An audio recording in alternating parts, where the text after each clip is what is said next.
Good afternoon. स्वागत है आप सबका सुकृपा क्लासेज पर। मैं महेश कुमार वर्मा आप सबका स्वागत करता हूं।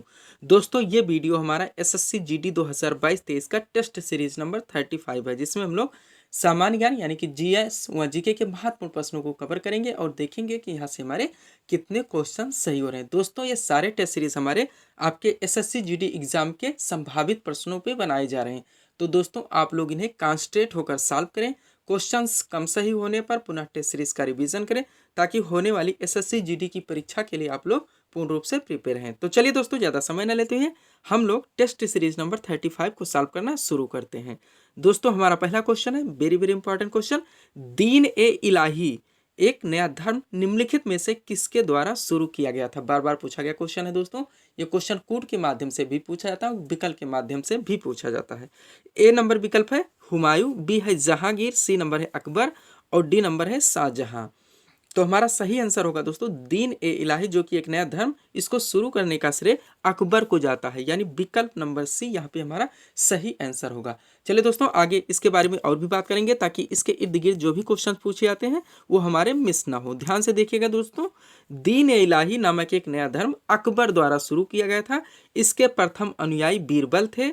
सभी धर्मों के सार संग्रह के रूप में अकबर द्वारा 1582 ईस्वी में दीन ए इलाही का परिवर्तन किया गया। अबुल फजल इसका प्रधान पुरोहित था। नेक्स्ट देखेंगे क्वेश्चन नंबर 2 को। कुछ क्वेश्चन नंबर 2 है दोस्तों हमारा, पंजाब केसरी नामक लोकप्रिय उपनाम के नाम से जाने जाते हैं। कौन जाने जाते हैं दोस्तों, ये हमें बताना है। बहुत सारे महापुरुषों के उपनाम है दोस्तों, लोकप्रिय नाम है, आप लोग जानते हैं। क्वेश्चंस यहाँ से बार बार पूछे जाते हैं, तो हम सब यहाँ देखेंगे दोस्तों। पंजाब केसरी नामक लोकप्रिय उपनाम के नाम से जाने जाते हैं। ए नंबर है बाल गंगाधर तिलक, बी है लाला लाजपत राय, सी नंबर है जयप्रकाश नारायण और डी नंबर है मदन मोहन मालवीय। तो हमारा सही आंसर होगा दोस्तों पंजाब केसरी किसका लोकप्रिय उपनाम है? लाला लाजपत राय का, यानी विकल्प नंबर बी यहाँ पे हमारा सही आंसर होगा। आगे दोस्तों हम सब इसके बारे में और भी जो महत्वपूर्ण क्वेश्चन बनते हैं, महत्वपूर्ण व्यक्तियों के लोकप्रिय उपनाम, उनका भी दोस्तों चर्चा करेंगे, ताकि इसके इर्द गिर्द जो भी क्वेश्चन पूछे जाते हैं वो हमारे गलत ना हो। सीमांत गांधी सबसे पहले है दोस्तों। सीमांत गांधी के नाम से किस कौन जाने जाते हैं? खान अब्दुल गफ्फार खान। उसके बाद वयोवृद्ध पुरुष है जो दोस्तों दादा भाई नौरोजी का लोकप्रिय उपनाम है। उसके बाद लौह पुरुष सरदार वल्लभ भाई पटेल, देश बंधु चित्तरंजन दास, लोकनायक जयप्रकाश नारायण, लोकमान्य बाल गंगाधर तिलक। देश रत्न किसके नाम से आए हैं? डॉक्टर राजेंद्र प्रसाद दोस्तों देश रत्न के नाम से जाने जाते हैं। उसके बाद है भारत का शेक्सपियर किसका लोकप्रिय उपनाम है? तो महाकवि कालिदास का है। उसके बाद लिटिल मास्टर सुनील गावस्कर और भारत का नेपोलियन समुद्रगुप्त। आप इतना याद रखेंगे दोस्तों, तो इससे पूछे जाने वाले कोई भी क्वेश्चन आपके मिस नहीं होंगे। नेक्स्ट क्वेश्चन सॉल्व करेंगे, क्वेश्चन नंबर 3। माउंट एवरेस्ट को नेपाल में किस नाम से जाना जाता है? फैक्चुअल क्वेश्चन है दोस्तों, बिल्कुल इंपॉर्टेंट क्वेश्चन है। माउंट एवरेस्ट को नेपाल में किस नाम से जाना जाता है? तो हमारा आंसर होगा विकल्प नंबर बी सागरमाथा। दोस्तों माउंट एवरेस्ट जिसकी ऊंचाई अब 8,850 मीटर हो गई है, इससे नेपाल में सागरमाथा के नाम से जाना जाता है। नेक्स्ट देखेंगे 4 नंबर क्वेश्चन। भारतीय अर्थव्यवस्था के पिछड़ेपन का सर्वप्रमुख कारण हम लोगों को बताना है। भारतीय अर्थव्यवस्था के पिछड़ेपन का सर्वप्रमुख कारण। ए नंबर है परंपरागत कृषि व्यवस्था, बी है देश की विशाल जनसंख्या, सी नंबर है उद्योगों का अल्प विकास और डी नंबर है उपरोक्त सभी। तो हमारा आंसर क्या होगा दोस्तों?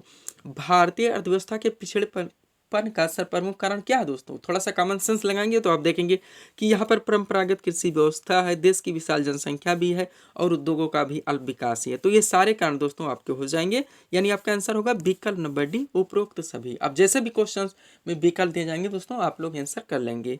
नेक्स्ट देखेंगे 5 नंबर क्वेश्चन। लोथल किस नदी के तट पर स्थित है?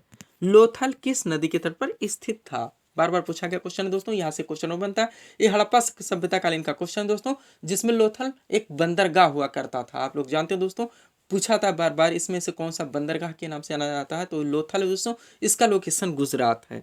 अब यहाँ बताना है कि लोथल किस नदी के तट पर स्थित था, तो आंसर क्या होगा दोस्तों? ए नंबर है सिंधु। तो सिंधु के तट पर कौन सा देश स्थित था दोस्तों? नगर उस टाइम मोहनजोदड़ो, यानी सिंधु का मोहनजोदड़ो हो जाएगा। उसके बाद सतलज का क्या होगा? रोपड़, यानी सतलज नदी के तट पर स्थित नगर था रोपड़। उसके बाद दोस्तों रावी दिया गया है, डी नंबर विकल्प। रावी के तट पर स्थित कौन सा नगर था दोस्तों? तो हमारा हो जाएगा हड़प्पा, यानी रावी रावी हड़प्पा हो गया है, सतलज रोपड़ हो गया है और सिंधु मोहनजोदड़ो हो गया। तो बचा क्या? विकल्प मसी भोगवा, जो कि हमारा आंसर होगा। यानी लोथल जो है वो भोगवा नदी के तट पर स्थित था। आगे दोस्तों इसके बारे में हम लोग विस्तृत बात करेंगे ताकि यहाँ से कोई भी क्वेश्चन हमारे मिस ना हो। दोस्तों देखिएगा आप लोग, हड़प्पा कालीन नदियों के किनारे बसे नगर। सबसे पहले हड़प्पा ये रावी नदी के तट पर था, मोहनजोदड़ो सिंधु नदी के तट पर था, रोपड़ सतलज नदी के तट पर था, कालीबंगा घग्घर नदी के तट पर था, लोथल जो कि हमारा आंसर था भोगवा नदी के तट पर था, राखीगढ़ी घग्घर और चन्हुदड़ो सिंधु। आप इतना याद रखेंगे दोस्तों तो यहाँ से कोई भी क्वेश्चन आपके छूटेंगे नहीं। नेक्स्ट देखेंगे हम लोग, क्वेश्चन नंबर 6 है हमारा, भारत की स्थलीय सीमा की लंबाई कितनी है? भारत की स्थलीय सीमा की लंबाई पूछी जा रही है दोस्तों। कई तरह से क्वेश्चन बनते हैं, भारत के पूर्व पश्चिम की लंबाई, उत्तर दक्षिण की लंबाई, स्थल सीमा की लंबाई, मुख्य क्षेत्र की तट रेखा की लंबाई, सभी क्षेत्र के तट की लंबाई। तो चलिए सब पर हम लोग बात कर लेते हैं दोस्तों। सबसे पहले भारत के पूर्व पश्चिम की बात करेंगे तो 2933, जो कि विकल्प नंबर ये बनेगा। उत्तर दक्षिण 3214, 3214 जो कि विकल्प नंबर हमारा बी बनेगा। फिर दोस्तों स्थल रेखा की लंबाई जो हमारा क्वेश्चन है उसका आंसर आएगा 15200, यानी विकल्प नंबर सी। उसके बाद 6100 है दोस्तों, ये विकल्प नंबर डी, जो कि दोस्तों भारत के मुख्य क्षेत्र के तट की लंबाई है। उसके बाद दोस्तों अगर हम लोग लक्षद्वीप के भी जोड़ लें, अंडमान निकोबार के सभी द्वीपों को जोड़कर भारत के समस्त तट की लंबाई की बात करें तो 7516.6 किलोमीटर आपका एग्जैक्ट आंसर होगा। दो क्वेश्चन के बारे में और यहाँ से बात करेंगे दोस्तों। एक 23.5 डिग्री नॉर्थ अक्षांश रेखा जो कि कर्क रेखा है, भारत को लगभग 2 बराबर भागों में बांटती है और ये भारत के 8 राज्यों से गुजरती है। हम लोग इस पर बात करेंगे। तो पश्चिम से देखेंगे तो सबसे पहले गुजरात के बाद दोस्तों मध्य प्रदेश, महाराष्ट्र, आंध्र प्रदेश, छत्तीसगढ़, झारखंड, पश्चिम बंगाल, त्रिपुरा और मिजोरम। ये 8 राज्य हैं दोस्तों जो कर्क रेखा से होकर गुजरते हैं, जहां से कर्क रेखा होकर गुजरती है, जो कि 23.5 डिग्री नॉर्थ रेखा है। गुजरात, राजस्थान, मध्य प्रदेश, छत्तीसगढ़, झारखंड, पश्चिम बंगाल, त्रिपुरा और मिजोरम। उसके बाद दोस्तों IST की बात करें, आप लोग जानते हैं जो इंडियन का मानक समय है, यानी इंडियन स्टैंडर्ड टाइम, यहाँ से भी क्वेश्चन पूछे जाते हैं। तो उत्तर प्रदेश, मध्य प्रदेश, छत्तीसगढ़, उड़ीसा और आंध्र प्रदेश 5 राज्यों से होकर ये गुजरती है। ध्यान दीजिएगा दोस्तों, यहाँ से क्वेश्चन बनते ही रहते हैं। नेक्स्ट देखेंगे 100 नंबर क्वेश्चन हम लोग, तत्वबोधिनी सभा के संस्थापक थे, हमें बताना है कौन थे दोस्तों। ए नंबर है देवेंद्रनाथ टैगोर, बी है सुभाष चंद्र बोस, सी नंबर सुरेंद्रनाथ बनर्जी और डी नंबर है एनी बेसेंट। तो दोस्तों अगर हम लोग आंसर की बात करें तो एक सुभाष चंद्र बोस विकल्प नंबर डी है, जिन्होंने फॉरवर्ड ब्लॉक की स्थापना की थी। सुरेंद्रनाथ बनर्जी विकल्प सी है दोस्तों, इन्होंने क्या किया था, भारत संघ नामक संगठन की स्थापना की थी। और एनी बेसेंट जो कि विकल्प नंबर डी है, एनी बेसेंट दोस्तों और बाल गंगाधर तिलक मिलकर होम रूल लीग की स्थापना की थी। तो बचा क्या दोस्तों, देवेंद्रनाथ टैगोर, विकल्प नंबर ये, जो कि हमारा आंसर होगा। यानी हमारा आंसर होगा विकल्प नंबर ये, तत्वबोधिनी सभा के संस्थापक थे देवेंद्रनाथ टैगोर। थोड़ा और इसके बारे में बात करेंगे दोस्तों, ताकि इसके इर्द गिर्द जो भी क्वेश्चन बनते हैं वो सारे दोस्तों हम लोग उन क्वेश्चनों से प्रिपेयर हैं। ध्यान से देखिएगा दोस्तों, महत्वपूर्ण संगठन व उनके संस्थापक। पहला पॉइंट है दोस्तों आत्मीय सभा, जिसके संस्थापक थे राजा राम मोहन राय, ब्रह्म समाज राजा राम मोहन राय, प्रार्थना समाज डॉक्टर आत्माराम पांडुरंग, रामकृष्ण मिशन स्वामी विवेकानंद, सत्य शोधक समाज ज्योतिबा फुले और स्वराज पार्टी किसका है, मोतीलाल नेहरू है। इतना आप दोस्तों याद रखेंगे तो यहाँ से आपके कोई भी क्वेश्चन मिस नहीं होंगे। नेक्स्ट देखेंगे हम लोग, क्वेश्चन नंबर 8 है दोस्तों, बंगाल विभाजन की घोषणा किस दिन से प्रभावी हुई? दो क्वेश्चन यहाँ से तो मेन बनते हैं दोस्तों, बाकी सारे कई क्वेश्चन बनते हैं और थोड़ा सा कंफ्यूजन भी है, इसलिए इस क्वेश्चन को हम डाल दिए दोस्तों। यहाँ पूछा क्या जा रहा है, बंगाल विभाजन की घोषणा किस दिन से प्रभावी हुई? तो हमारा आंसर आएगा 16 अक्टूबर 1905। अब थोड़ा ध्यान से देखिएगा दोस्तों पूरा क्वेश्चन, ताकि आप लोगों को क्लियर हो सके। यह दोस्तों हमारा महत्वपूर्ण बिंदु। पहला बिंदु दोस्तों, ब्रिटिश सरकार ने 20 जुलाई 1905 को बंगाल विभाजन के निर्णय की घोषणा की थी। घोषणा अलग है, घोषणा पर कार्य होना अलग है, दोनों दो डेट पर हुए हैं। तो पहला था दोस्तों, ब्रिटिश सरकार ने 20 जुलाई 1905 को बंगाल विभाजन के निर्णय की घोषणा की थी, बार बार पूछा आता है। 2 नंबर पॉइंट है 16 अक्टूबर 1905 को बंगाल विभाजन क्या प्रभावी हुआ, यानी जो कि हमारा आंसर बना है दोस्तों 16 अक्टूबर 1905, जिस दिन प्रभावी हुआ। घोषणा अलग दिन हुई, प्रभावी अलग दिन हुआ। अगला पॉइंट है, इस दिन पूरे बंगाल में क्या मनाया था, शोक दिवस, बंगाल विभाजन के नाम से शोक दिवस। उसके बाद है रविन्द्रनाथ टैगोर के सुझाव पर संपूर्ण बंगाल में इस दिन, ये थोड़ा मिस प्रिंट है दोस्तों, दिल नहीं दिन लिखा हुआ, राखी दिवस के नाम से मनाया था। किस दिन नाम से, राखी दिवस के रूप में मनाया था। आगे बंगाल विभाजन लॉर्ड कर्जन किसने घोषणा की थी, लॉर्ड कर्जन ने। इनका कार्यकाल था 1899 से 1905। इन्होंने ही 1905 में दोस्तों बंगाल विभाजन के निर्णय की घोषणा की थी। लास्ट है दोस्तों पॉइंट, स्वदेशी आंदोलन के प्रारंभ का तत्कालिक कारण, बार बार पूछा गया, स्वदेशी आंदोलन के प्रारंभ का तत्कालिक कारण क्या था, तो यही था बंगाल का विभाजन, इसका विरोध करना। नेक्स्ट देखेंगे हम लोग अगला पॉइंट, क्वेश्चन नंबर 9 है हमारा, मोपला विद्रोह जो कि 1921 में भी हुआ था, ये आप ध्यान दीजिएगा, बार बार पूछा गया। मोपला विद्रोह कब हुआ था? 1921 में। अब हम लोग इसका आंसर करेंगे। तो दोस्तों हुआ कहाँ था? विकल्प 2 दिया था, एक केरल दिया था, मालाबार तट दिया था है। ध्यान दीजिएगा, मालाबार तट भी केरल में ही पड़ता है। तो हमारा आंसर यहाँ पे बनेगा विकल्प नंबर ए। अगर केरल नहीं है तो आपका विकल्प मिलेगा मालाबार तट। नेक्स्ट देखेंगे 10 नंबर क्वेश्चन। जमशेदपुर, बिल्कुल फैक्चुअल क्वेश्चन है दोस्तों, किस नदी के तट पर स्थित है? स्वर्ण रेखा, यानी विकल्प नंबर ये यहाँ पे हमारा सही आंसर होगा। सब्सक्राइब करें दोस्तों आप हमारे चैनल शिव कृपा क्लासेस को इसी तरह के वीडियोस के लिए। प्रायद्वीपीय भारत की सबसे बड़ी नदी बतानी है दोस्तों 11 नंबर क्वेश्चन में। प्रायद्वीपीय भारत की सबसे बड़ी नदी तो कौन सी है दोस्तों? दक्षिण भारत की सबसे बड़ी नदी गोदावरी, यानी विकल्प नंबर बी यहाँ पे हमारा सही आंसर होगा। यहाँ से 2-3 क्वेश्चन और बनते हैं दोस्तों। इसे दक्षिण भारत की वृद्ध गंगा, बूढ़ी गंगा, वृद्ध गंगा, बूढ़ी गंगा या वृद्ध नदी, बूढ़ी नदी जो भी कहा जाए दोस्तों, क्वेश्चन मिला के पूछे जाते हैं। तो बूढ़ी नदी या वृद्ध नदी इसी को कहते हैं दोस्तों। गंगा यहाँ नहीं शामिल करेंगे, वृद्ध नदी या बूढ़ी नदी। उसके बाद दोस्तों दक्षिण भारत की गंगा, ऐसे पूछा जाए दक्षिण भारत की गंगा, तब आपका आंसर दोस्तों गोदावरी ही होगा। लेकिन अगर तब कावेरी होगा। ध्यान दीजिएगा, कई क्वेश्चन बनते हैं यहाँ से। 12 नंबर क्वेश्चन, मानव विकास सूचकांक यानी HDI, ह्यूमन डेवलपमेंट इंडेक्स में शामिल होते हैं। क्या क्या शामिल करके दोस्तों HDI बनाया था, ये पूछा जा रहा है, सूचकांक निर्माण किया था। तो इसमें तीनों शामिल होंगे दोस्तों, जीवन प्रत्याशा यानी जीवन जीने की आशा, छात्र साक्षरता दर और प्रति व्यक्ति राष्ट्रीय आय, ये तीनों मिलकर दोस्तों मानव विकास सूचकांक यानी HDI का सूचकांक बनाते हैं। यानी हमारा आंसर होगा विकल्प नंबर डी, उपरोक्त सभी। नेक्स्ट देखेंगे 30 नंबर क्वेश्चन, ब्राजील किसका प्रमुख उत्पादक है? 3-4 क्वेश्चन यहाँ से बनते हैं दोस्तों, ध्यान से सुनिएगा। आंसर आएगा हमारा काफी, यानी विकल्प नंबर सी, काफी, विकल्प नंबर सी।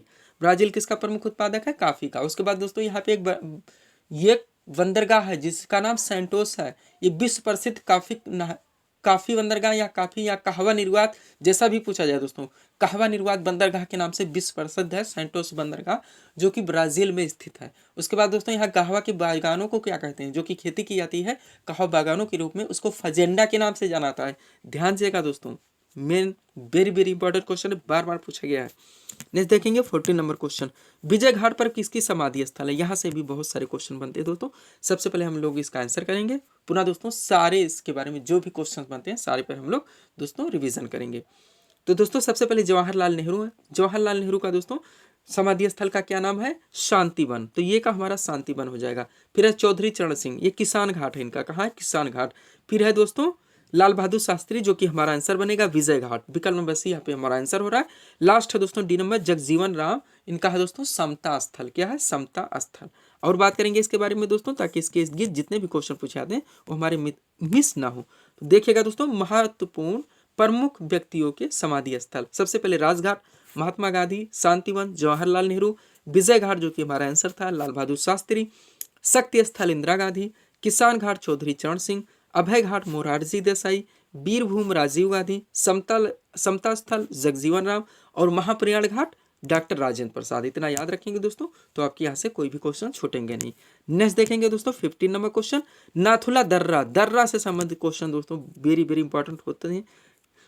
चलिए दोस्तों यहाँ सारे क्वेश्चनों को देखेंगे ताकि दर्रे से संबंधित भी कोई भी क्वेश्चन हमारे मिस ना हो। तो सबसे पहले आंसर करेंगे दोस्तों, नाथुला दर्रा किस राज्य में स्थित है ये पूछा जा रहा है। तो हमारा आंसर आएगा सिक्किम, यानी विकल्प नंबर सी यहाँ पे हमारा सही आंसर होगा दोस्तों। नाथुला दर्रा सिक्किम में स्थित है। आगे देखिएगा दोस्तों, प्रमुख दर्रे किस राज्य में स्थित है ये हम लोग यहाँ पे देखेंगे। तो दोस्तों काराकोरम हो गया, जोजिला हो गया, बनिहाल हो गया, ये तीनों जम्मू कश्मीर में है दोस्तों। इस तरह नंबर से याद कीजिएगा, काराकोरम, जोजिला और बनिहाल तीनों जम्मू में है। फिर 2 हिमाचल में, सिपकीला और बड़ा लाचाला, सिपकीला और बड़ा लाचाला ये दोनों हिमाचल में हैं। उसके बाद माना दर्रा और लिपलोख दर्रा ये दोनों उत्तराखंड में हो जाएंगे। फिर थाल घाट, भोर घाट ये महाराष्ट्र में होंगे और लास्ट है पाल घाट जो कि केरल में होगा। ये थे दोस्तों हमारे महत्वपूर्ण दर्रे जहाँ से बार बार क्वेश्चन पूछे जाते हैं। तो दोस्तों ये थे आज के हमारे वीडियोस के सारे प्रश्न जिसको हम लोगों ने यहाँ पे कवर किए हैं। उम्मीद है दोस्तों आप सभी लोगों ने कवर किए होंगे और देखेंगे कि यहाँ से हमारे कितने क्वेश्चन सही हो रहे हैं। दोस्तों टेस्ट सीरीज के जरिए आपके क्वेश्चंस कम सही होते हैं तो इनका रिवीजन आप जरूर करें। तो दोस्तों अगर आपको हमारा चैनल पसंद आया हो तो हमारे चैनल शिव कृपा क्लासेस को सब्सक्राइब करें, वाल पर सेलेक्ट करें ताकि हमारे द्वारा दिए जाने वाले सभी वीडियोस आप क्रम से सबसे पहले देख सकें। तो मिलते हैं दोस्तों हम अगले टेस्ट सीरीज के साथ। Thanks for watching.